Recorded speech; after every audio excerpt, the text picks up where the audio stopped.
Vice Chair and Commissioners, the meeting is now being live streamed. Thank you, Secretary. Good evening and welcome to the Tuesday, May 26, 2026, 5:15 p.m. Special Planning Commission meeting. The meeting will now come to order at 5:24 p.m. Tonight's invocation will be given by Mr. Hernandez and the Pledge of Allegiance will be led by Commissioner Boado.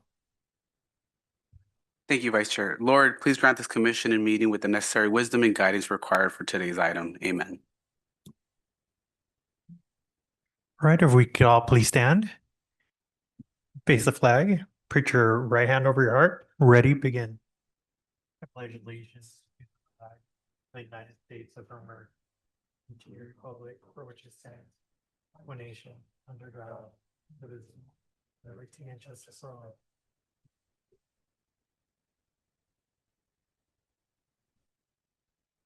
Thank you, Mr. Hernandez and Commissioner Boado. Commissioners, please announce any item you are recusing from due to a conflict of interest prior to the item being heard. Seeing none, Secretary, will you please call the roll of the Planning Commission? Commissioner Boado, Yes, present. Commissioner Gomez, Present. Commissioner Monroy, Present. Commissioner Preciado, Present. Vice Chairperson Barrera. Present.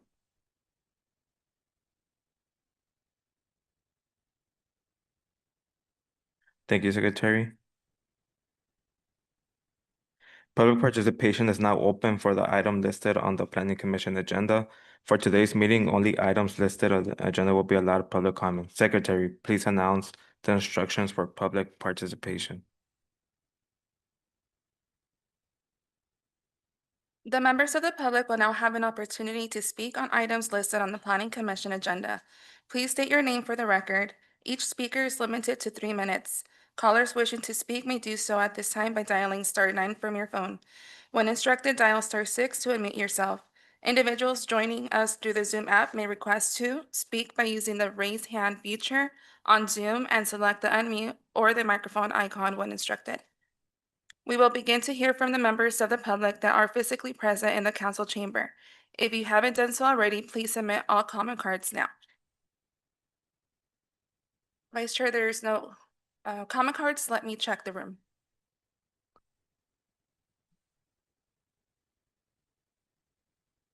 There are no public comment cards provided, no written comments, and no virtual hands are raised. Thank you, Secretary. If there is no objection by the Planning Commission, I will close public participation for the agenda item. Seeing none, we will now begin with item number 6.1 on the agenda. May we have the staff report, please, Mr. Hernandez? Yes, thank you, Chair, Vice Chair. Good evening, Vice Chair Barrera and Commissioners. Tonight, we'll be having a study session to discuss the city's land use element update and objective design standards.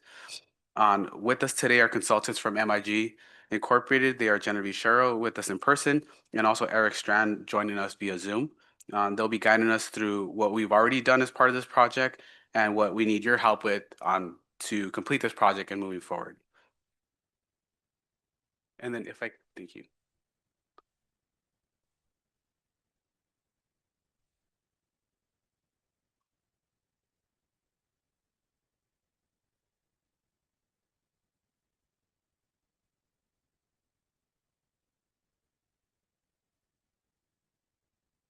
And just listing off the recommendations. Staff recommends the Planning Commission, 1, provide feedback to planning staff regarding the general plan land use element update and residential and mixed use development standards and design guidelines, and 2, receive and file this report. Some background: on October 27, 2025 and January 12, 2026, the City Council approved an MOU and amendment with the Gateway City Council of Governments to accept funds and services in the amount of $457,385. The funds are provided to the COG via the SCAG Regional Early Action Program, also known as REAP 2.0 grant. Before I pass it over to MIG, I would like to emphasize that this project and grant helps fill some major policy gaps that the city would otherwise not be able to fulfill or find it really difficult to complete without this grant and without this project. In particular, the city's land use element is currently overdue by about 10 years. I think I mentioned it to some of you before. And it doesn't align with some of the recent updates that we've done to other documents, like the climate action plan that you recently approved, or the circulation element that we approved some years ago, and the housing element that we approved some years ago. Our goal here is to align all that and get us the policies and goals that kind of guide us through the next 20 years. Or perhaps shorter if we do other updates, but that's the goal for us to set standards for what we anticipate the city will develop into. Also, as part of this project, it's creating development standards for some zones that honestly currently do not have any. So filling that policy gap and requiring standards that get us to design that we want and expect in the city. So with that, I'll pass it over to MIG to walk us through the rest of the project.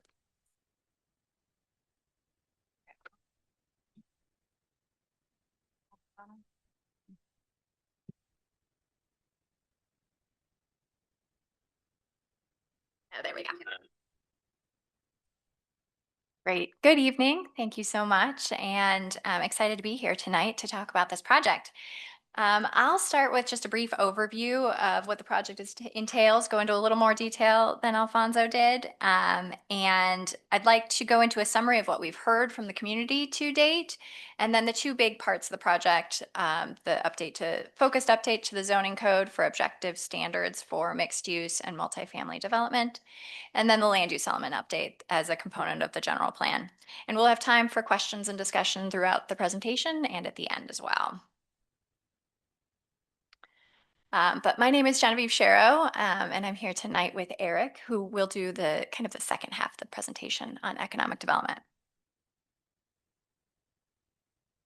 So this project, as Alfonso said, is really aiming to build on existing policy that you have already adopted and put in place. The housing element especially has some really clear directives that we would like to align the land use element with and the zoning standards throughout the zoning code, the climate action plan, and of course the transit-oriented communities specific plan. There's a lot that the city has been doing over recent years, and so this project gives the opportunity to really dovetail everything together and use the land use element is usually the guiding vision for the community, so we're making sure everything is working together. So the overarching goal of the project really is to update the land use element and the zoning code to align these plans and also to really better position the city for the future for housing responsibilities and economic success, both of those things. So one of those things we'll need to do is update the zoning code, and the other is to update the land use element. And to make sure that we are using a foundation that is grounded in community input, we have started the project with a community engagement program that looks at how we can expand the reach and hear from as many of the community members as possible to get input and really guide the policy for the project. So as Alfonso mentioned, the project is grant funded, which really sets our schedule in a pretty tight time frame. The grant funds were allocated back in December, and they do need to be spent by the end of this year. So we kicked off the project quickly with work on background research and really getting smart on all of the pieces of the community that we need to know. We also reached out deep into the community with our community engagement, with interviews and surveys and pop-ups to really build that foundation and land it in what the sensibilities are for the community. So here we are in May. We've also prepared a draft background report that sets that foundation of what we heard from the community, as well as best practices and case studies from around the region. And over the summer, we will be drafting work. So today we're looking at input from you and the community about where we are today and any questions that you might have as we move forward with some of these recommendations. Over the summer, we will be drafting and have draft land use element and zoning standards for city review in late summer, early fall, and we're looking to come back to you with these drafts in October as the plan. That gives us a little bit of leeway in case we do need to slip a month, but we do need to look at city council hearings in December at the very, very latest. So what we've heard from the community, we developed an engagement plan that was really intended to reach a broad cross-section of the community through multiple avenues. So as a result, we were pretty happy with the outcomes. We did talk to or hear from over 400 residents and businesses in the community. Through pop-up events and 2 separate surveys. All information was available and provided in both Spanish and English, and also in digital and analog paper formats, so that we could reach as many people as possible. So the first event was a Neighborhood Watch pop-up event where we attended an existing Neighborhood Watch meeting and talked to folks about what they saw as priorities for the economy, various housing options and types, and different ways to enhance the city's major corridors. And what we heard from that event was that residents really were looking for more local, higher paying jobs, support for local businesses, and more affordable housing.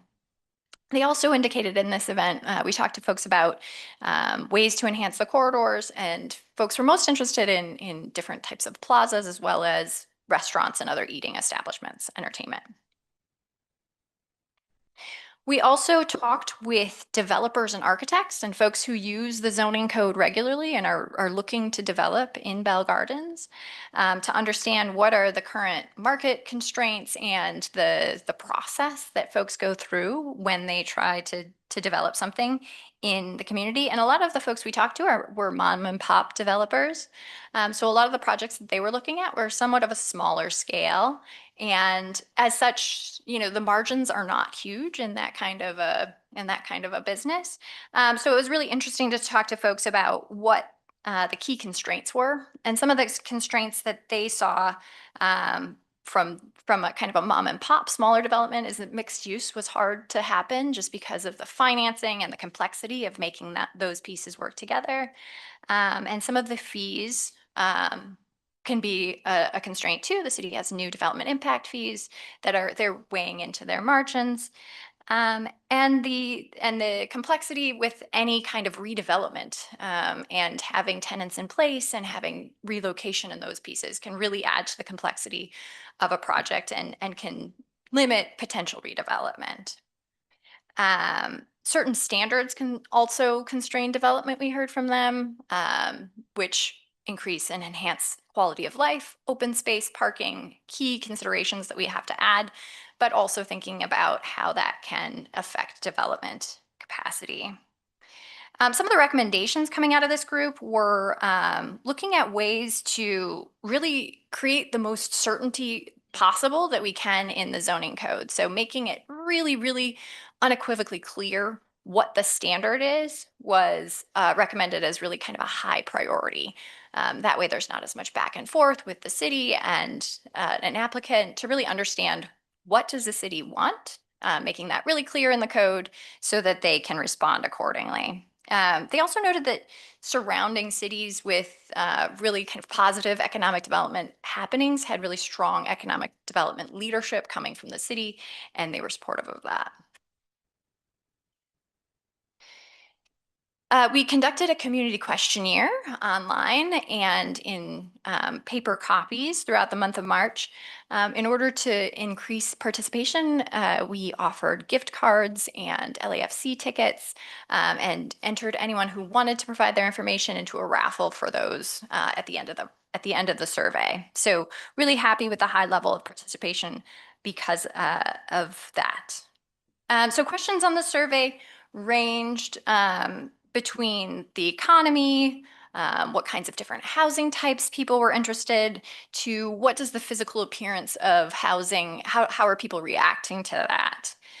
Regarding housing, responses indicated a real desire for housing stability, housing affordability, and just really a preference to expand affordability both for home ownership and rental.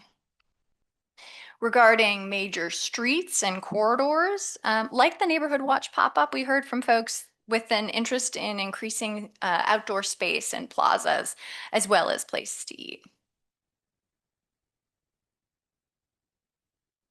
With regard to building design, we really heard a desire for neighborhood fit as a top priority for the community. Respondents expressed support for either traditional architecture or kind of a blend of modern and traditional architecture, and not just new kind of modern architecture, but really a desire for more kind of human scale development with details that bring the development kind of to the pedestrian level.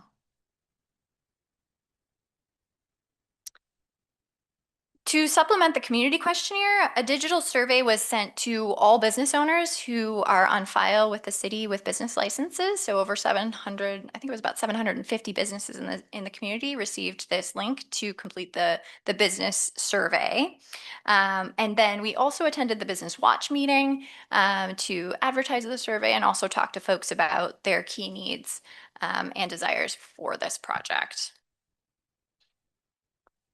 And what we heard from this group were a number of things. One was a desire for support and resources for small businesses in the form of a variety of different things, events, interactions with electeds, streamlined regulations, education. And the two top challenges that were mentioned were just in general parking and high operating costs, be it rent or utilities.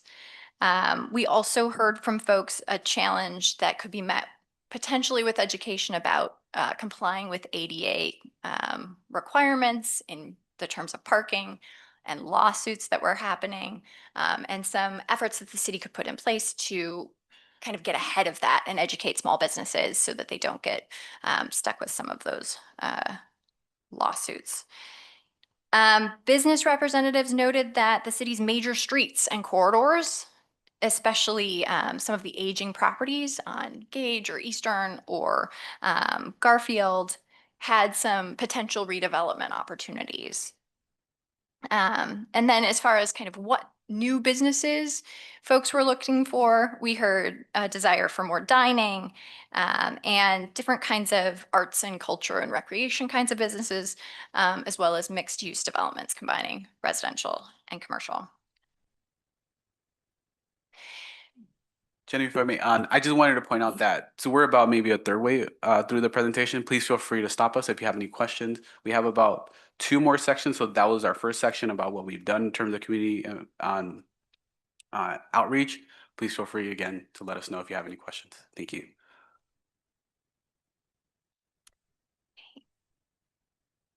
So if there's no questions on this part, we can dig into some of the standards for housing for residential and for multifamily residential and mixed use development. So this is one of the key components is to develop what we call objective design standards for multifamily and mixed use developments. And this really sets the stage for how projects get designed and how the city reviews those projects. So I'll go over why we need to develop the standards and where they would apply and what development standards should be considered for revisions. So the purpose of objective design standards is to really remove that subjectivity from the review process. Objective design standards are those that are quantifiable and measurable. They don't necessarily have to have a number to them, but largely they have numbers associated with them. They say shall instead of should, and they really take out the ambiguity from the development standard itself. So, for example, a subjective standard often says it should do this, it should be compatible, it should have a certain type of visual appearance, but it doesn't give specifics. So there's a lot of different interpretations that could go into meeting that so-called standard. Whereas an objective standard provides that really clear direction. It says you shall do something with a specific measurement and minimum standards. And that doesn't mean that we have to have one specific standard. It could be, here's a menu of different ways that you could meet this standard. For instance, a lot of the times we're looking at ways we can ask a developer not to provide a blank box, right? We want more articulation. And so that can be done in a variety of ways. We don't have to say necessarily you have to have a step back or a building modulation of X feet every X feet. It could be you must do that, or you must have balconies of this size and this many. You must have transparencies or window insets and resets. Any kind of modulation in the facade really affects that kind of human scale to it. And there could be a variety of ways that you could meet an individual standard. So with these more specific standards, that back and forth process between the applicant and the city can hopefully be reduced, and we can streamline the development review process. That reduction in time is helpful for both affordable and market rate developments, as we hear time is money. Yeah, did you have a So I have a question? question. Yeah. So these objective design standards are what would be provided to the developer? And so, as you were saying, instead of providing us just with a square building, we want something that is visually attractive, that is, like you were saying, human scale, that gives some visual interest to make the neighborhood look nice, right? Yes, that is They the goal. must do this, not, should or could or would, but. Exactly, yeah. There's going to be different ways potentially that you can meet this goal, but it gives the city a much clearer path forward without saying, this is what we want you to do. It is really clear kind of rules of what you have to do. Also wanted to add, with certain state laws, it's really the only recourse that the city does have to get a better quality design. Obviously, some developers want to design a quality design, but others may just want to provide the minimum. So the image that we previously showed, we would then draft a whole bunch of development standards that are combined to create that. Without those, the state would then tell the city that you can't require them to do something like that. If they wanted to provide a box, for lack of a better term, they could, and we would be forced to approve it. And so I have an additional question about that in terms of the aesthetic of it, the look of it, right? We are in a predominantly Latino community. There are certain things that are certain ways that buildings look that are, very dear to people's hearts. Like, how do we decide what style we're going to do this? And are there different styles that can be incorporated, or like, does it have to be like a Spanish style with the red tiles? Does it have to be more like the craftsman style? Like, what designs are we limited to these designs? Can we say what kind of designs we want? In general, we don't recommend best practices to say you must have this particular kind of style. We can set standards where we say, if you do this type of style, these are the things that you have to do.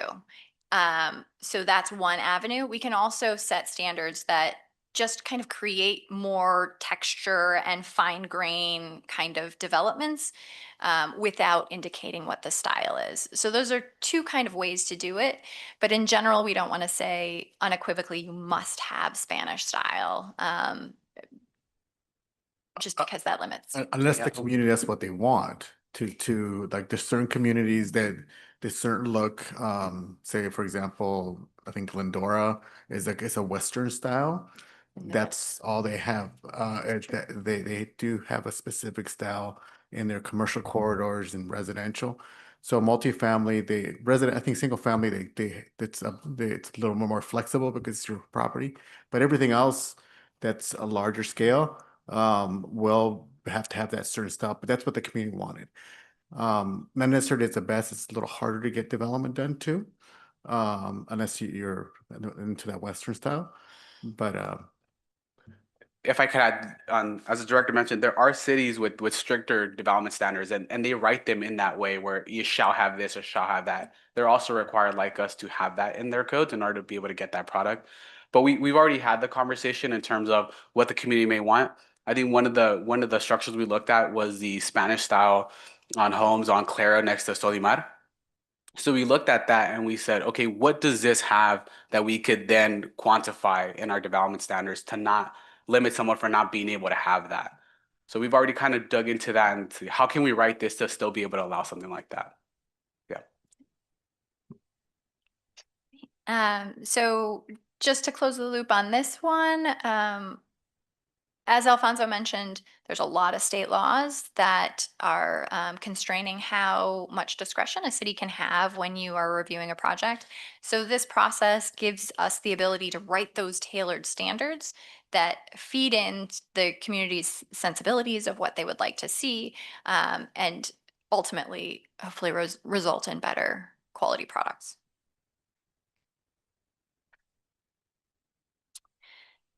So for this project, we are looking at objective design standards only for multifamily and mixed-use developments. So this does not pertain to single-family development. It does not pertain to standalone commercial or industrial development. We're just looking at multifamily and mixed-use housing. So to develop the objective standards, we don't start from scratch. We start with the existing standards that the city has in each applicable zone. And we're not looking at making gross changes to that. The city has already made the changes as far as what the height is in the zones, and those are not changes that we're looking at making here. What we're looking to do is fold in any design guidelines, any design information that we have from previous projects that worked out really well, any other more kind of softer language that exists in the code that we need to make a little bit more specific. And we fold that in with what we've heard from the community, what our best practice is, and feed that all together to result in these objective design standards. So these will affect all components of development, starting with site design, which sets the framework for kind of the footprint of the building that can be developed with the setbacks and where the building's located on the lot.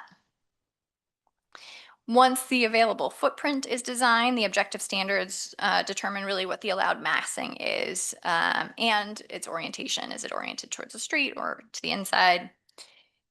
And then from there, we add those additional features that move us towards good design. For facade articulation, modulating the facade with protrusions or extrusions, requiring a variety of colors, but not too many colors, looking at the types of materials that are used, roof forms, and windows and transparencies. We'll also look here at any sites that have multiple buildings, at detached structures and fences and walls, and establish those standards as well. And then from there, we add where do the cars go, and what is the landscaping that can help soften the building and the context, and if there's any significant trees that we need to look at. And then finally, we look at the what we call utilitarian features, any standards that we need to have for signage, lighting, screening of building equipment, so we don't forget about some things that could really be kind of a sore thumb. So that would be sorry, go ahead. So I had one question. So when you're talking on the previous page, you mentioned something about, that it would include what kind of building materials and things can be used.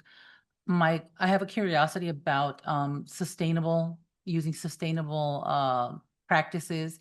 I know that there have been several housing units and developments that have been done with container homes, as container homes. I don't know do we have any rules in place that say we can't use something like that? Or would that be something that we could consider, encouraging the use of more sustainable materials? It's a really good point. And would that reduce the cost? Is that cost effective as well? So. Yeah, absolutely. That's a good point that we can look at in this process.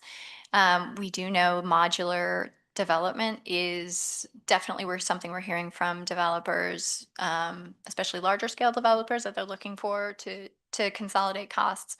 There's a project that's being proposed in Norwalk that will be a large scale modular development. So we know that's something that we need to consider and make sure that we're accommodating that. I mean, especially if we're looking at the cost of lumber, right? Absolutely. The cost of lumber, the cost of transport and all of that. So I think it's worth making sure that we address that in there. Good Yeah, point. I believe if I'm not mistaken, our current code allows for modular construction. It would just have to be through a CUP, regardless of how many units they're building. It'll all come before you. We can make sure that we preserve that type of standard if it's already in our code. Just wanted to add, is that something that you're interested in doing, modular or prefabbed type of construction? So Cost effective. For me personally, I think that's like at the top of the list. You know, let's look at the things that are, sorry, let's look at the things that are sustainable, cost effective, in terms of the less construction time you have. If you can build it somewhere else, bring it here, build it up, you know, I think that can save a lot of money. I don't know if anybody else has any thoughts on that, but.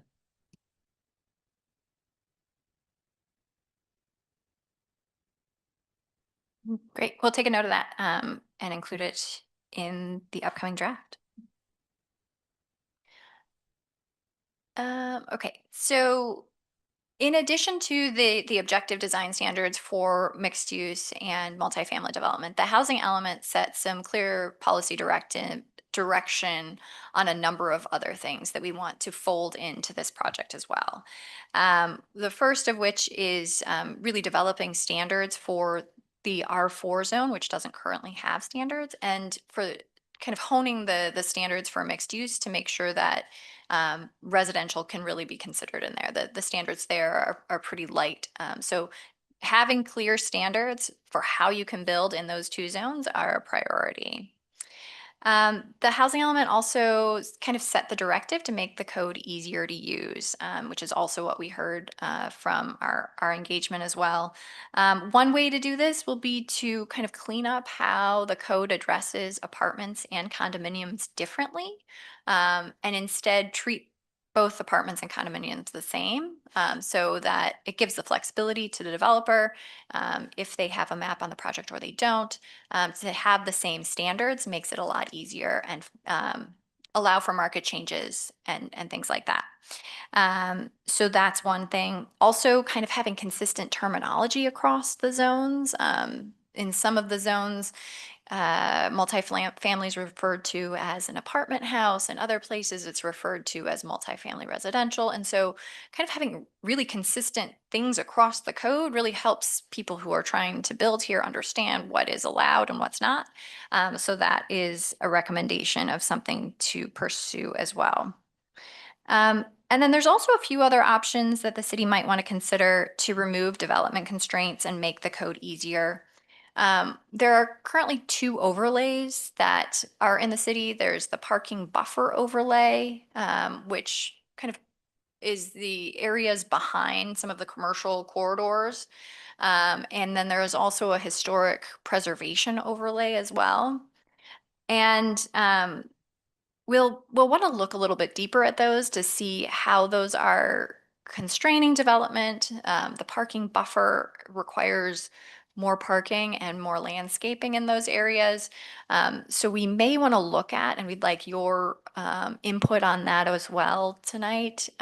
We may want to look at, can we remove that? And in some areas, we do need to remove that because of state laws, but not all areas. So wanted to talk a little bit more about those pieces with you tonight.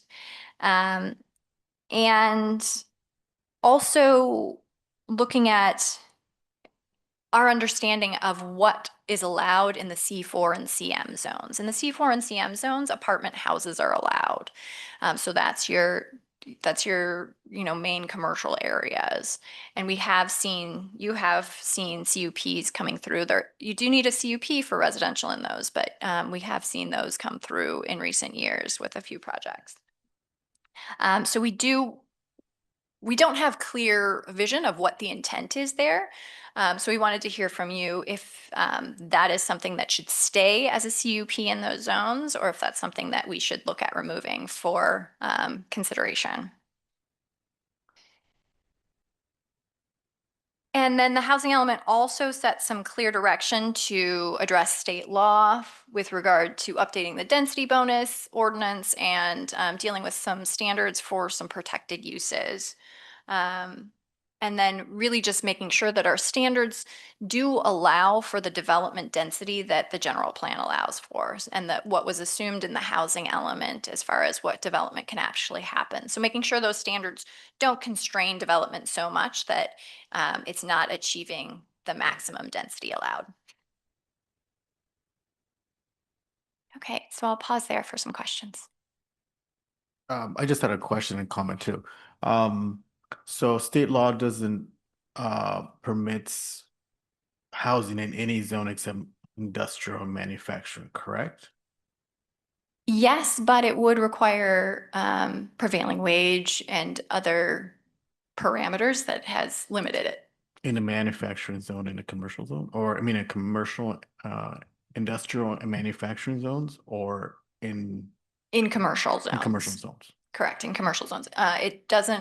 It's in commercial or where parking is in a allowed principal use. So it's a little nuanced, but it's usually commercial zones, correct? So state law does say that if a developer comes in and wants to pay prevailing wage, they can come and ask to build in a commercial zone regardless of these standards, or regardless of what the code says, whether or not they're allowed. If I could add to that too, I believe that state law also requires that to be 100% affordable. Or at least at one point it did. There is a provision for 100% affordable, and then there's a mixed income one. So at least a portion does have to be affordable, yes. For context purposes for the commission, in those commercial areas, if say they allow housing, is parking now can you impose parking? I know state laws has now parameters that as long as you're within a certain distance of a transit center, parking is not a requirement, or if it's affordable. If in those commercial areas, if you eliminate the CUP, but you now have the ability to require a developer to put in parking. I'm just looking out for a community because right now the state is now limiting cities in you don't have to provide parking. But in communities of like Bell Gardens, parking is an issue. And if a developer comes in and wants to do a project, they can just say, state law, I don't have to provide parking. Well, it becomes an issue for the city. But if we allow it in certain areas that we need some development and change and revitalization, and housing is something that we want to see in those corridors, can we impose parking on those areas? So they allow their housing is developed, but also parking is not an issue, become an issue for the community. Just a question. It's a good point. So the area that regardless you will not be able to require parking will be that half-mile buffer around that corner of Florence and Garfield, where the transit-oriented community specific plan really is concentrated. So within a half-mile of that, parking cannot be required by state law. So even if you have a CUP and a project comes in there, you won't be able to require that. You can ask for it, but they can say no. I want to make sure that everybody understands that because I posed it in a question so I can get an answer. It's a very good point.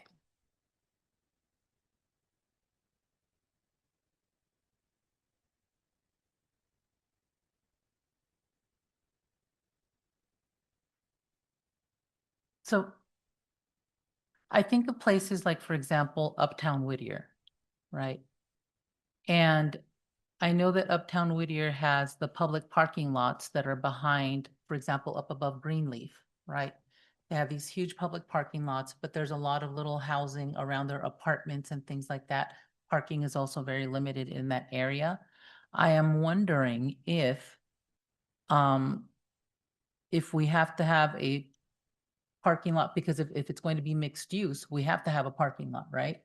If it's mixed use, because there are businesses. So there would not necessarily be parking for residents specifically, but there would be parking for the businesses, correct?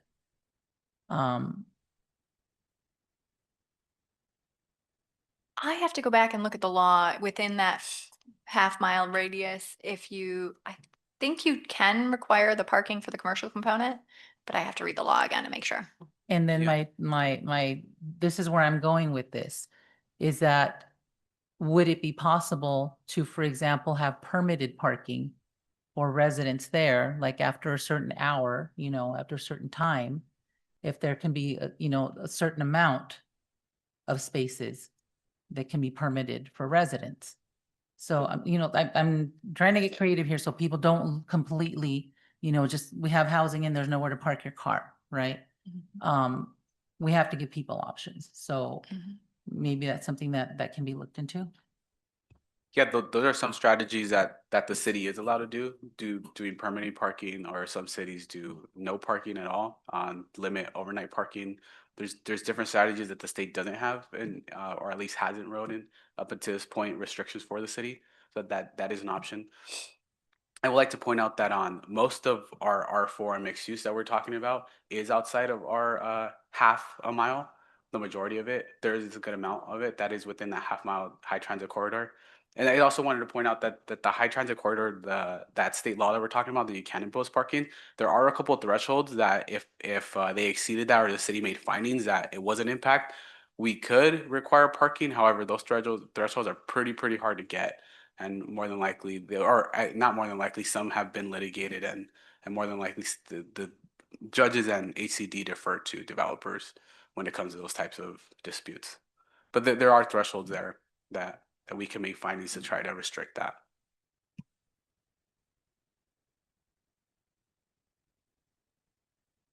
Okay. Shall we move on to the land use element? All right. So the city's general plan is really the guiding vision document for the community. The land use element part really establishes the regulatory framework for development in the city. So the goal of this update is to align this 30-year-old land use element with recent updates, the climate action plan, the circulation element, the environmental justice element, the housing element, the TOC specific plan, and really align everything together. In addition, this is a really good opportunity to make sure that we are up to date with state laws, and we are setting Bell Gardens up from an economic perspective, that we're not only thinking about housing. The housing element and the state laws really drive that housing discussion, but we want to make sure that we are also thinking about what that impact is on the community as a whole from a long-term financial and fiscal responsibility perspective. So we run a position, Bell Gardens for Economic Success, and so we are really looking very carefully at the economic development piece that is kind of inherent in land use and the land use element. And I'm joined tonight by Eric Strand with MIG, and he's going to take the next section of the presentation. Thank you, Genevieve. Hey, everybody, can you hear me? Yes. All right, great. Great to be with you all online. As Genevieve said, so a really important piece of the work that we're doing here is not just making sure that the land use element kind of aligns all of those other updates and other things that have happened since the last time the land use element was updated, but again, also to really treat this as an opportunity to set Bell Gardens up for long-term success, both in terms of the city's kind of coffers, the fiscal revenue and expenditures, but also in terms of community benefits, affordability, economic opportunities, all of those sorts of things. The foundation of the work that we're going to be presenting here is this understanding that land use and municipal finance are two things that are deeply linked to one another. And the actions and decisions that the city of Bell Gardens makes in terms of the land use and development patterns that it wants to pursue in the coming years are going to have direct impacts on the revenue streams and expenditures that are available to you in the future as well. And so what we want this research that we've been doing, and ultimately the updated land use element, to do is to make sure that all of the land use actions that you're pursuing are helping to position the city for short and long-term fiscal vitality.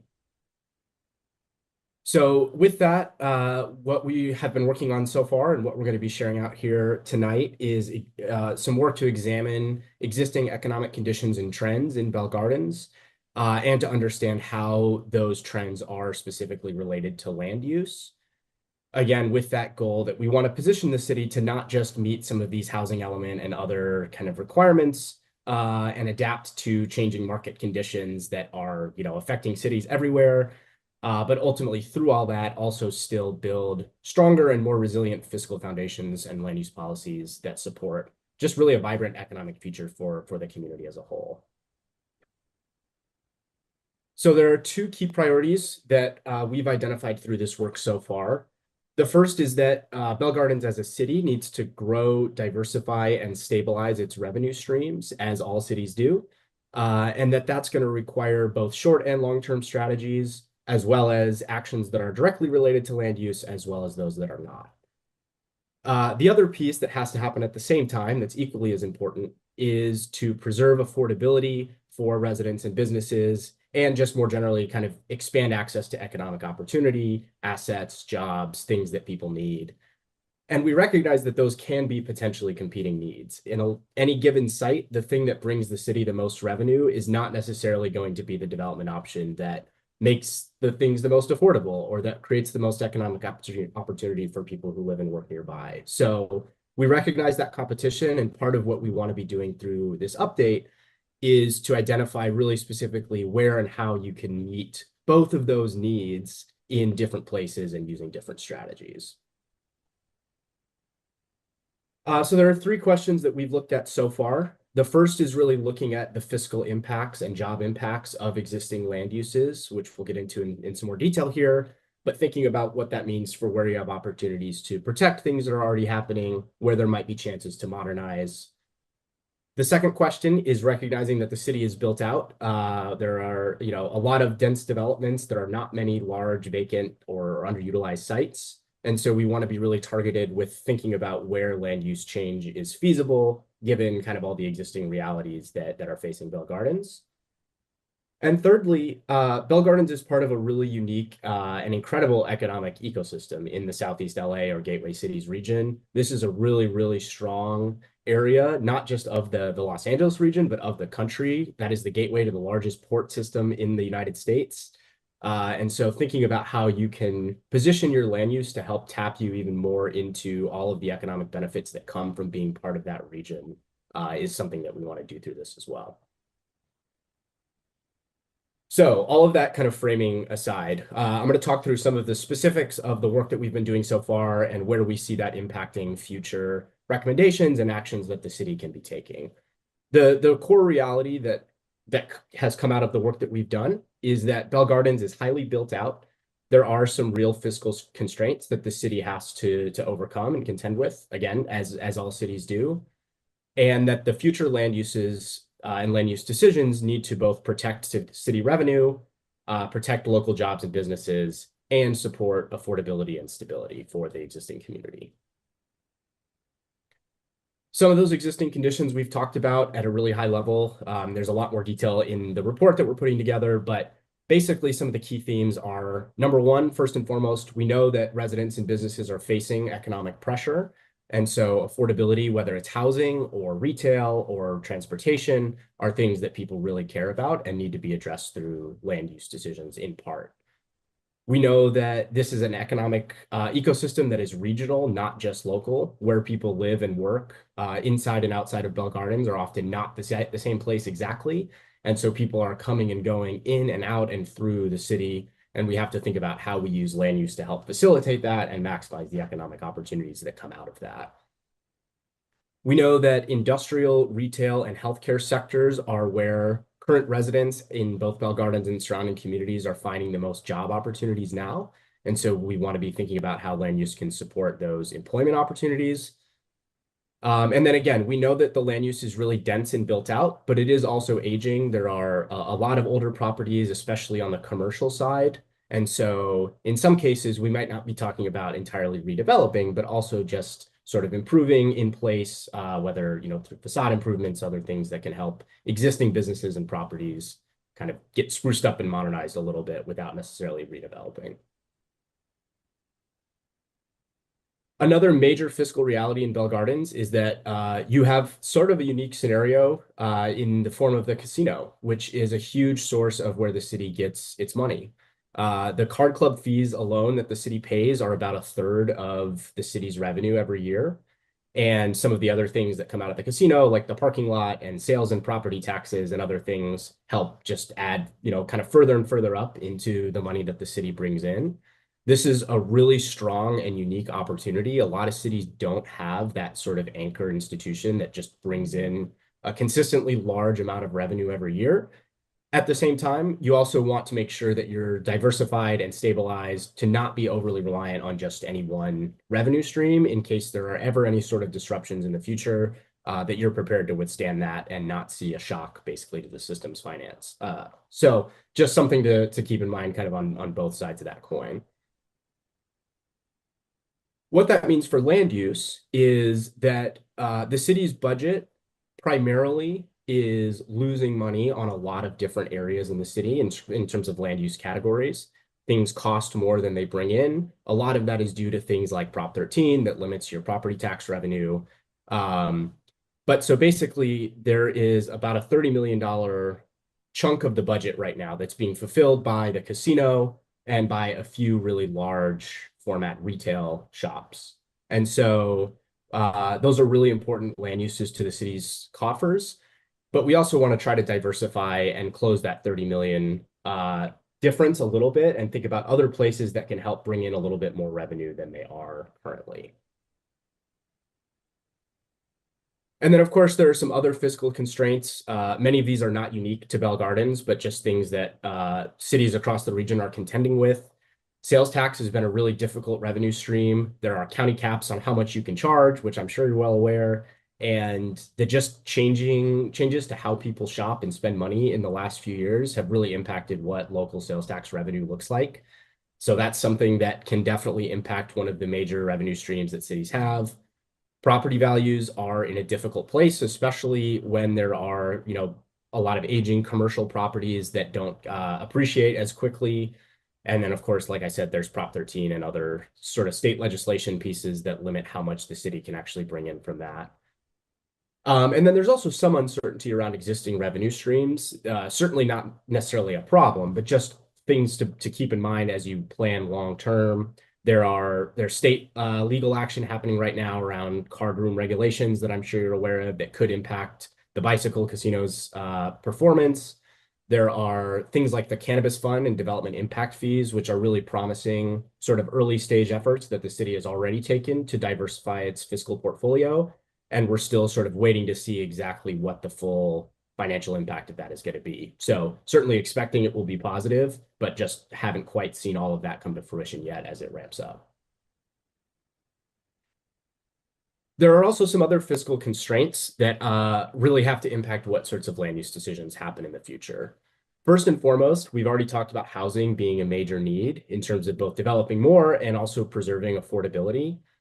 But we also recognize that residential properties alone are unlikely to be net revenue generators. Generally speaking, the level of services, infrastructure, public safety, other sorts of social programs generally cost more to the city than the revenue that comes in from a residential property can produce, whether it's a single family home or a commercial multifamily or mixed use building. And so thinking about those mixed uses and how else you're exploring land uses elsewhere can help kind of offset some of those high service costs that residential only properties can incur. We know that the major arterials, the 4 major avenues, the places that are closest to highway junctions really drive revenue. That's where people are coming in and out of Bell Gardens. That's where they're most likely to stop and do their shopping, get gas, get a bite to eat. And so thinking about ways to better program those existing areas and also create increased connections between them is a really important way to make sure that, again, not just people who live in Bell Gardens, but also people who are coming to or through the city can help get to different retail and commercial assets. We know that catalytic, large, easy win opportunity sites for development are few in number. They're typically really small. And they often require partnerships and incentives with property owners. This is just the reality of developing in, a dense built out ecosystem that both Bell Gardens and Southeast LA are. And then another major piece here is that industrial assets are really highly desired. These perform super well. They're what kind of create the economic character of the gateway cities region. But there's also a lot of constraints just both logistically and legally on where and how you can expand and develop industrial sites. And so part of the land use element needs to think about where can you preserve existing industrial uses and where might you be able to create targeted expansions to new sites that can help bring in some of those other economic benefits elsewhere. So all of this leads us to a strategic framework for evaluating land use decisions that we're calling the Protect, Modernize, Transition lens. I want to be really clear on the framing here before we get into the specifics that we're not talking necessarily about specific properties, nor are we talking about the existing buildings on those properties. So when we say modernize, we don't necessarily mean, add a new facade and a better HVAC system to an existing store. We're more here talking at a conceptual level about how you think about where land uses can go. Where do you want to protect the land uses, keep the types of things happening there that are already there, that are either really supporting the city's revenue or really supporting community stability, high quality jobs, affordability, those sorts of things. So some examples in that category that are really important to protect and preserve are, of course, the casino and the parking lots as the major revenue driver right now for the city. Things like the production-oriented light industrial facilities that you have, so your machine shops and other similar things, those create great jobs. They bring in a lot of revenue to the city, and they really just give you that character. They help you tap into sort of the industrial ethos of the region, and that's really important. And then on the other side, the existing residential clusters and non-arterial neighborhood shops and restaurants. So these are kind of your smaller standalone mom and pop types of places. We want to protect those because those are really where people make their livelihood. They're where character happens. They're where people feel at home. They can afford to live and work and be customers in those places. And we want to make sure that those are preserved. On the modernized piece, which is the middle, these are the land uses where facilities may be aging, uses may not be aligned with sort of the cutting edge of where these industries are going. And so there might be room to target kind of a new and improved version of these existing assets in a way that preserves the character, but helps move it towards a more economically sort of revenue driving use. So things like, for example, the large format shopping centers are really, really strong assets that we definitely don't want to, lose those. At the same time, we've seen some really cool things happening across the country with mixed use development and other sorts of infill and diversification that helps make these not just standalone, strip malls or malls, but places that have a more diverse mix of uses, maybe some housing, other things that can help bring in other revenue streams. Heavy industrial is another big example here. We are in an era of all sorts of technical and industrial innovation happening and making sure that the uses in those sites that might be able to attract some of those new types of businesses are prepared for that. You have the infrastructure and the physical spaces in place, as well as the zoning to support it. And then other things like any sort of car-oriented services, offices and professional services, just other areas where you don't want to lose those as assets. You also might be able to improve the facilities, bring in even, newer and more cutting edge types of businesses and jobs, things that can increase revenue streams for the city, and also, again, really importantly, create job opportunities for people that live in the area. Finally here, and then I'll pause for questions because I know there's a lot on this slide. Finally is what we're calling the transition framework. So these are the land uses that are really cost intensive and could use reimagining. This doesn't at all mean to go in and displace anything that's happening right now or that these are immediately targeted for redevelopment. But what this means is as there become opportunities to reimagine how some of these sites look, we think about not just sort of replacing them like for like with the same uses, but really reimagining, being creative with what else could possibly go there that can still build on character, but increase some of those other economic benefits. So the main thing here is a lot of the strip malls and other commercial assets on your main arterial main avenues. There are a lot of rooms there to modernize, densify, sort of reimagine what those could look like long term. Industrial assets that are not currently used for production, so think things like warehouses or storage facilities, are often lower revenue per square foot than a lot of production-oriented uses. And so again, as those sort of turnover and development opportunities arise, that's an opportunity to think about increasing revenue potential. And then we've highlighted some other parcels that are less use specific, but more in that moment of transition, where there may be opportunities to come in without worrying about displacement or changing character, but where there's already transition happening and getting involved on the city side to help make sure that that transition is revenue supportive. So anytime there are parcels that are changing ownership is a really strong opportunity, triggering that Prop 13 reassessment and thinking about how you benefit from that as a city, or just benefit from, a new relationship with a new property owner. And similarly, vacant land, there is not a lot of it in Bell Gardens, but when there are sites that are both vacant and available, those are real opportunities to do some development. We've also included the Southern Cal Edison right-of-way. I know you are already well underway with a park project there that's really exciting. Those are the great kinds of opportunities to continue pursuing, and particularly longer term, as there are potential changes to the energy grid and things like that. You have a unique asset here in a massive sort of swath of land that bisects the city that doesn't have any improvements on it other than the energy infrastructure. So that may be an opportunity longer term to think about some land use transitions. I'll pause here. I know we've gone through a lot. I have a few more slides, but any questions so far, or things folks want to get into a little bit more depth?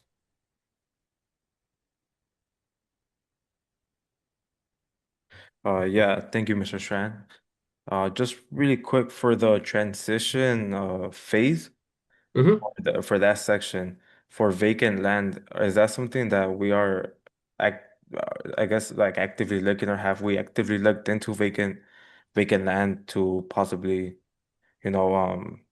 transition, modernize? Or is that something that we're already doing?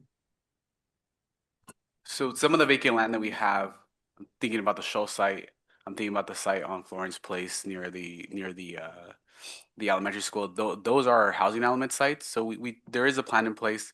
I think the objective here is on understanding that there's a, ¿cómo se dice? Sorry, taking into consideration certain things. That if we want certain things for those vacant lands, that we're taking consideration that if we pick one over the other, they may have a fiscal impact, right? Or has a certain impact. So when we're making these choices, these are the things we want to consider. So if we want to take a different direction of how we use those vacant lands, we want to consider all things that would be of consequence.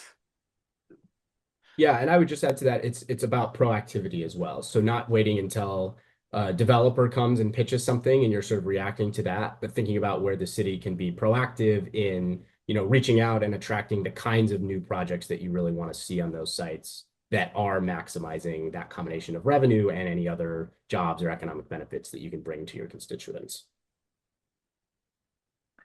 Okay, thank you. But for that, in that same, I guess, are we kind of figuring out how we're gonna do that?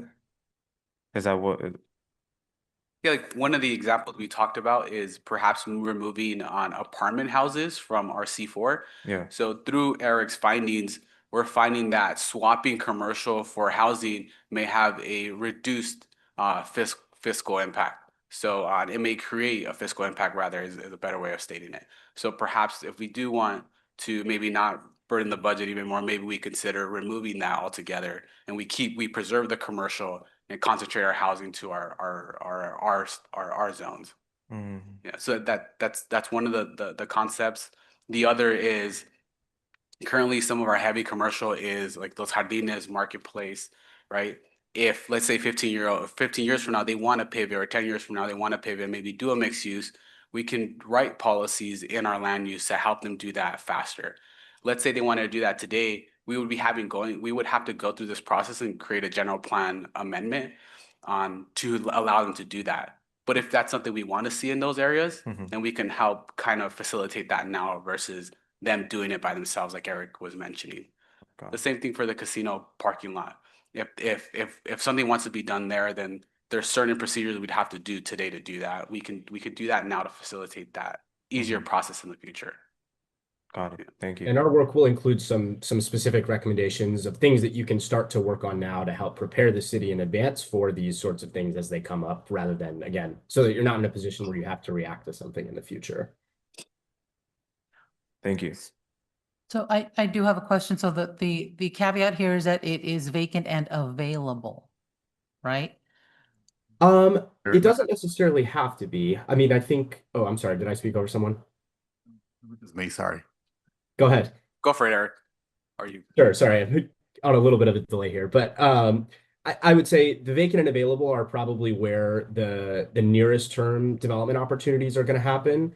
But any sort of vacant land, just because it's in such short supply, there's value in having a strategy in place for what that could look like longer term, even if it's not available now. So that's, I think it's kind of both sides of that. So I know that I want to say it was 2024. There was a I guess a question on council about how many vacant lots do we have within the city. And so I know that there is a report on that says how many vacant lots we have in the city, and you know who owns them and all of that. And I mean, I think it you know the information is available for us to look at and see, okay, what are they zoned at? And like you were saying before, you know, is that a mixed use zone, or is that something that we can change the zoning on to preserve commercial revenue? But I guess that was my question, is if it's vacant and available. So if it is vacant, but it is not available in the sense that whoever owns the land doesn't want to sell, Mhm. right? What do we do then, right? That's just, okay, well, then what happens? Does that lot just stay vacant while we are in need of more revenue and housing? And like, what recourse does the city have for a situation like that? It's something I guess we should look at. Sure, but I want to emphasize in terms of land use and in terms of this practice, it's us just setting policies and options for a landowner, a property owner to construct something. Maybe for some of the ones that we have currently available, maybe they're not interested in doing what our current land uses policies allow for. So if we set new policies, then that might trigger on their want to do something on there. From an economic development standpoint, which is not part of what it is, but in terms of actual practice today, which is not part of the land use, we make calls, and what we do is we reach out to brokers to try to find people. A property owner may not have the same resources, so we try to reach out to people and say, "Hey, are you interested in this? This is what you could do on the property, or do you have anybody interested?" It's what we do on our day-to-day basis. I just wanted to add to, you have resources also that are already commercial, say along Eastern, where all the commercial corridor, all the way to Gage, where the smaller slots are at. Creating policies in those areas that allow for quicker development, more uses to maintain commercial, such as parking requirements for restaurants, for example. Those type of land use requirements and zoning does create economic development and economic development opportunities for businesses to come in. Right now, we have policies that require parking, and they're pretty intense. Do we need those? Are we trying to encourage development in those areas or businesses to come in without tearing down a building? But because they have no parking, we have some parking lots along the area that allows those use of those parking to augment what they need for their parking requirements. So those are the type of opportunities they have that's on that list. It's not vacant, but it is vacancies in tenants that are needed, that we need to fill. It's empty storefronts, correct? So those are opportunities you might want to look at. How do we change our rules that are pretty strict so we can fill those vacancies? And I guess just really quick to go over, was that kind of like the parking requirements? Is there a way to limit that only to commercial zones where it's not required?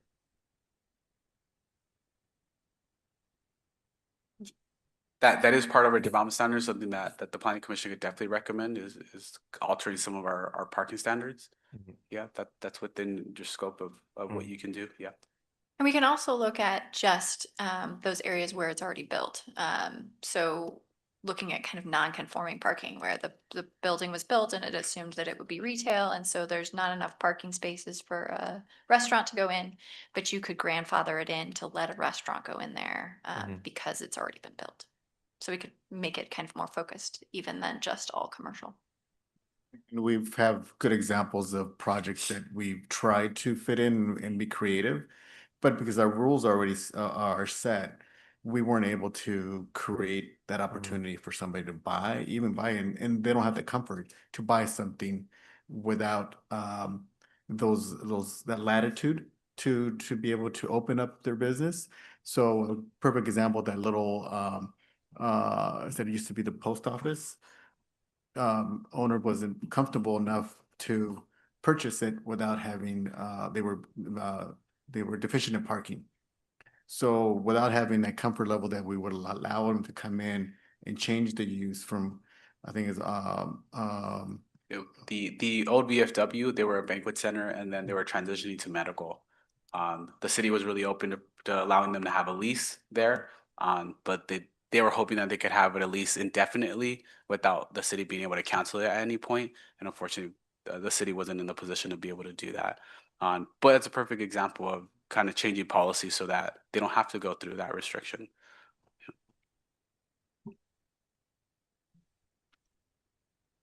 I have one last comment, sorry, since we're talking about transition, right? Reimagining. Number 5, Southern California right away, right? So I know Edison and Loudon, I think we're most likely a project will happen where there's a walking path, right?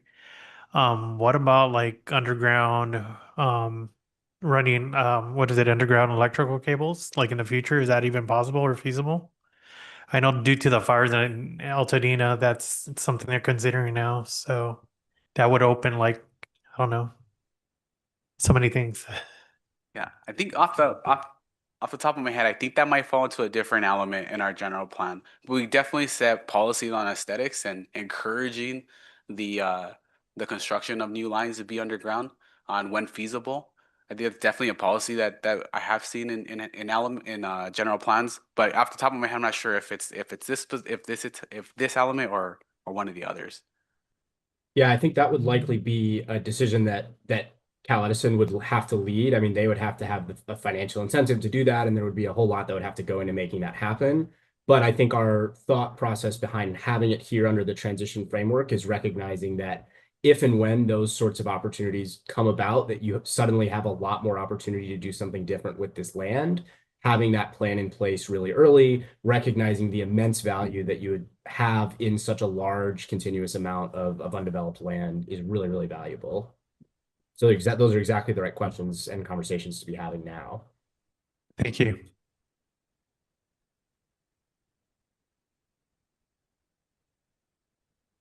All right. Maybe I can go through the last few here, and then I know we're getting late, but if there's any other questions, I'm certainly happy to answer them. Something that we've done at city staff request through this process is look at how a few of your peer cities in the region have taken land use actions that have helped put them in a stronger fiscal and economic place. So we looked at the cities of Hawaiian Gardens, of Bellflower, and of Pico Rivera.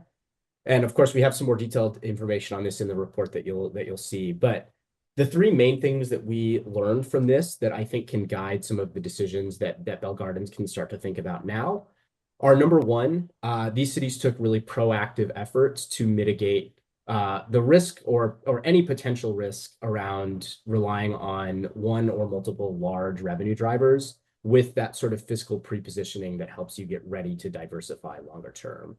This is something we've seen, especially in places like Hawaiian Gardens that also rely on a casino for a lot of their revenue. They've taken a lot of steps to make sure that their fiscal and governance structure within the city itself is really diverse, really prepared in the events of any sort of fiscal shock, and that they have all of those systems in place. Another thing that we've seen is to build on the commercial strengths that these cities, including Bell Gardens, all already have, and modernize them before the uses erode. So what this looks like is recognizing that you have an industrial character, you have strong retail and commercial assets, and the more you can do to both modernize the facilities, but also think about attracting the next generation of what, for example, an industrial tenant might look like, That helps keep you on the cutting edge of these markets. It helps keep that reputation and make sure that you're, positioned to take in whatever the economy kind of spits out longer term. And then all of these cities have also done things to help leverage additional external funding resources, recognizing that, the city does not have unlimited money to be making these kinds of actions and investments. And so anything that you can do to pull in those external funding streams can help make this an iterative, long-term development process that you're not having to finance yourself. All right, so we've talked a lot about actions, and a lot of what we are going to be producing in our final report is a set of phased actions that the city can be taking to help get ready for these longer term things that we're talking about. So just to give you a little tease of what that looks like, some of the near term land use actions, things that could happen within 6 months, we think, are number one, doing a deeper dive to really quantify exactly what the casino's fiscal footprint is for the city. There are half a dozen or more separate ways that the casino directly contributes to the city, both through fees, through taxes, through parking, and making sure that all of that is really well documented and in one place can help make sure that you're aware of what that is and can, model out any potential future shocks that might happen. We've talked about vacant parcel registry and understanding not just where they are, but who owns them, what stage of potential development pipelines they're in. I know that there's already been some work through the council and other efforts to do this, continuing to build on that and centralize that in one place that everyone can access and be aware of is really important so that you know exactly where these opportunity sites are and when they might be actual opportunities that you can act on. And then other things to help set up longer term success, like setting up a more dedicated external funding and partnerships tracker that help you be aware of what financial resources might be available to you, make sure that you are in position to, apply for them or whatever you need to do when the time comes. And then leaning on some of the existing things that you're already doing, not just as a way to finish those projects, but also as a way to build relationships that you can use longer term. As an example, that park that you're building on the SCE right of way, use that as a chance not just to add an incredible new park that the community will benefit from, but also to improve your working relationship with SoCal Edison so that if they ever start to think about, for example, burying their power lines, that early, you can be working with them before, things are made public and already have a plan in place for what you might do with the land, just as an example. And similarly with the commercial facade funding program that the city is exploring through CDBG funds, that's a really great example of that sort of using external funding sources. So continuing to explore that and taking the time to really think about what goes well, what can be improved upon in the future, how else you might be able to leverage those and other funds are examples of things that can start to happen now. And then we have a set of longer land use recommendations that I won't get into detail on, but everything from kind of risk management and resilience around the casino and other large assets, things to help improve internal capacity, whether it's data and monitoring or thinking about the structure and partnerships that you have in your governing bodies. And then even new potential zoning districts, changes to your overlays or design guidelines, other sorts of corridor and or small area plans, things that really help to get at the more specific and tangible needs and opportunities in some specific areas can all be really helpful.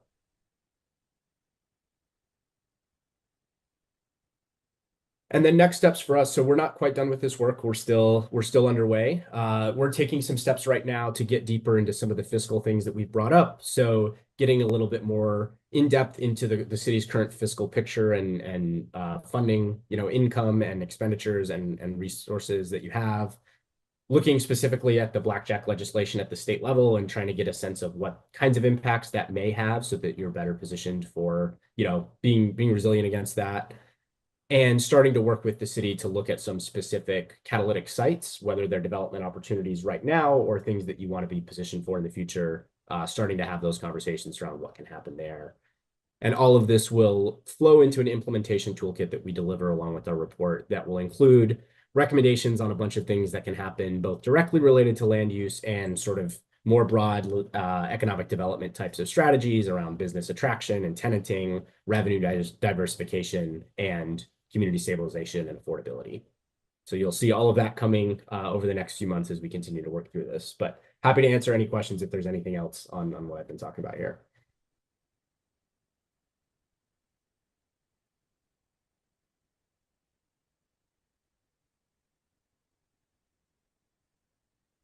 Do we have any questions?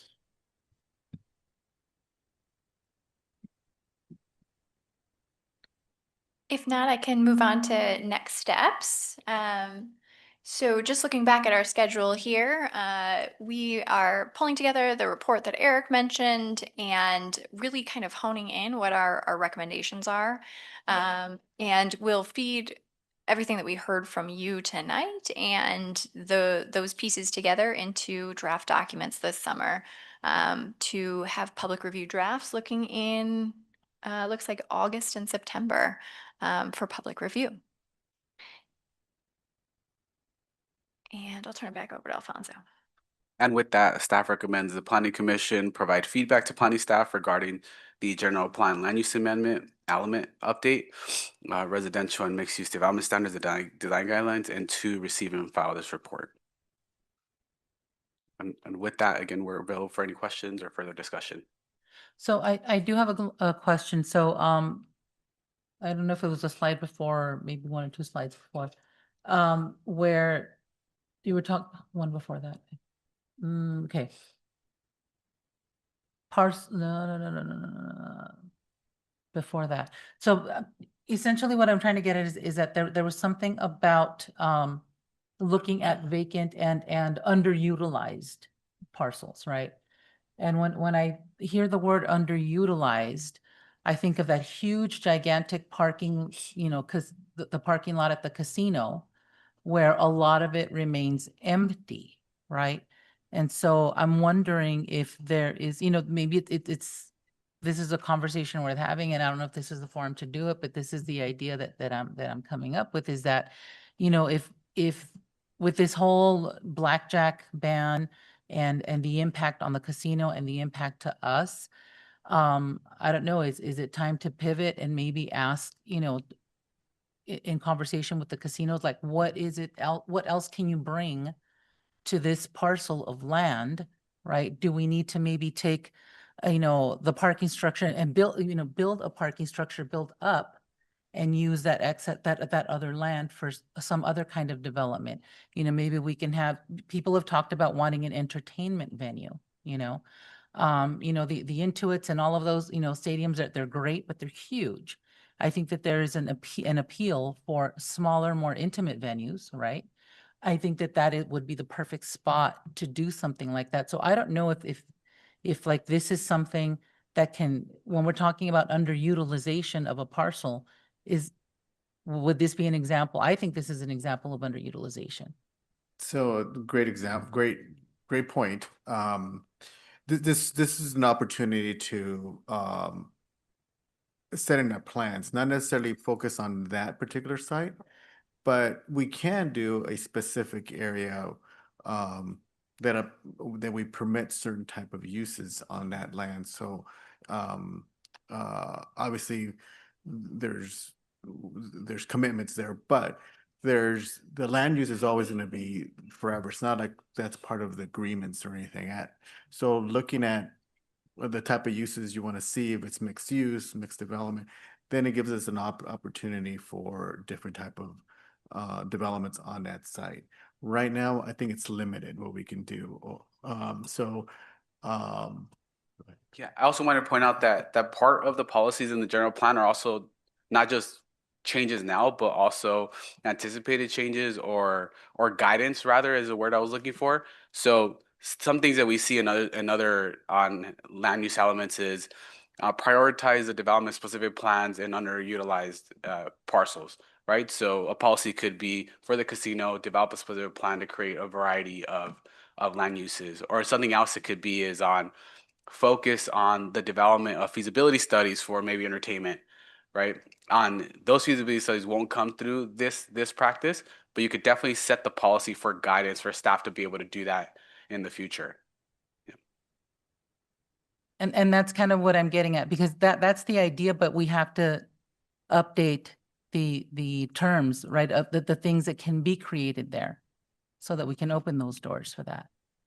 So thank you, yes.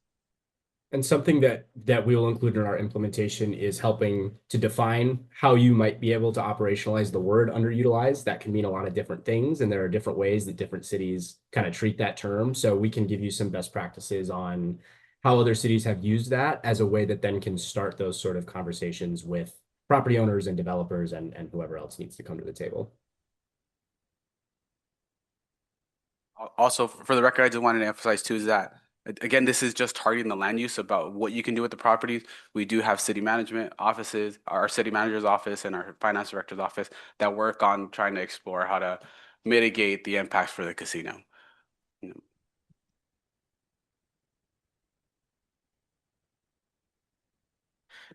And I guess Mr. Strand was saying, kind of defining that underutilized, what seeing examples what that actually means would be good, because to us it could be underutilized, but to an example like the casino, it could be that they have plans for that, or if there's an overflow of of people that they use that. So I think just defining that and then seeing how other cities use underutilization as an example, that would also be really helpful. Yeah, Yeah, I also absolutely. wanted to point out that it's really what we're doing here is a give and take. What is the most beneficial? So when we define underutilized, the casino parking lot, although it's just a parking lot, it generates revenue itself aside from just the casino's revenue. I think the lease on that is about 1.2 million a year. So putting something else on there, let's just say it's a Target. Target doesn't come close to the 1.2 million dollars a year. So in that, when we take that into consideration, is it better to preserve it? Maybe we do a feasibility study and the entertainment does bring in more than that amount. Then at that point, again, it's a give and take. But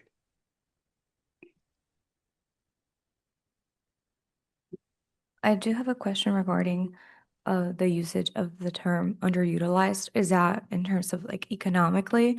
Because I do see here in our packet that there was a mention of residential neighborhoods, parks, and civic facilities, just having lower intensity industrial uses and that they're more cost intensive. I'm just concerned for the sake of the community, in particular, the youth, that green spaces are necessary regardless of them being used, just for the pure sake of, avoiding the urban island effect. So I was wondering, that's also something that we consider, that it has a use, whether people go visit these parks, these open green spaces, or if we're just kind of using the dollar to say it's being utilized. That's a good point. And I think that those types of uses fall under the protect. So where those are things that are critical to the community, parks and open space, you're already under parked as a community, and taking those away would certainly not be in line what we've heard from the community, which is that they would like to see even more, if possible, more plazas in those spaces. So the underutilized category doesn't include the city's designated parks and open spaces. We're really looking at, commercial properties and industrial properties where they maybe have been let go or they're vacant. They've been sitting vacant for a while. Those are the types of things that we're looking at as underutilized. But really good point about defining that. So in line with how I mentioned, my kind of focus or my concern is particularly the youth. I was wondering in community engagement, we're getting a proper ratio of feedback from that category of when I say youth, anyone under 18, I'm assuming. Young does not mean, ignorant or naive. And I was wondering if in these,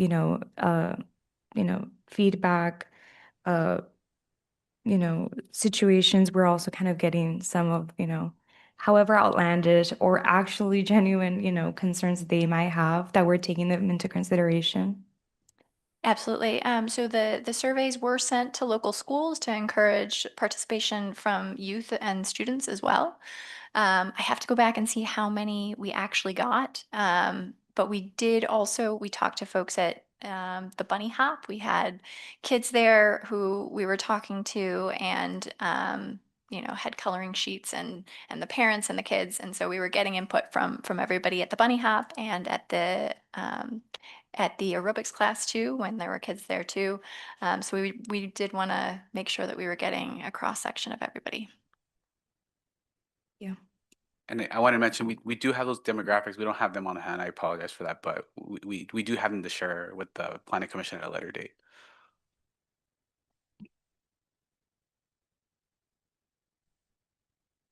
Since we're talking about underutilized and reimagining, right? So for me, the first thing that comes to my mind, at least, is right here on Garfield, that empty vacant lot right next to the coffee place.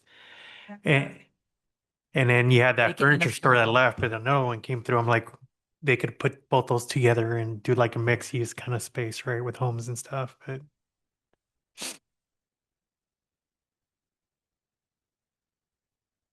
to me, it's more like reimagining Bell Gardens downtown, basically, from Gage all the way to Florence Place.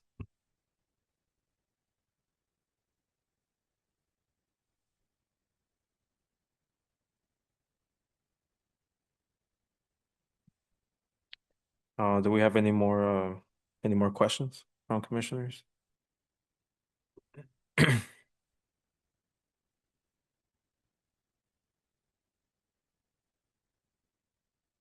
right, seeing none, may I have a motion to approve staff's recommendation as noted in the staff report? I will make the motion to receive and file this report. May I have a second? I second that motion. Thank you. Planning Secretary, will you please conduct a roll call vote? Commissioner Boado, Yes. Commissioner Gomez, Yes. Commissioner Monroy, Yes. Commissioner Preciado, Yes. Vice Chairperson Barrera. Yes.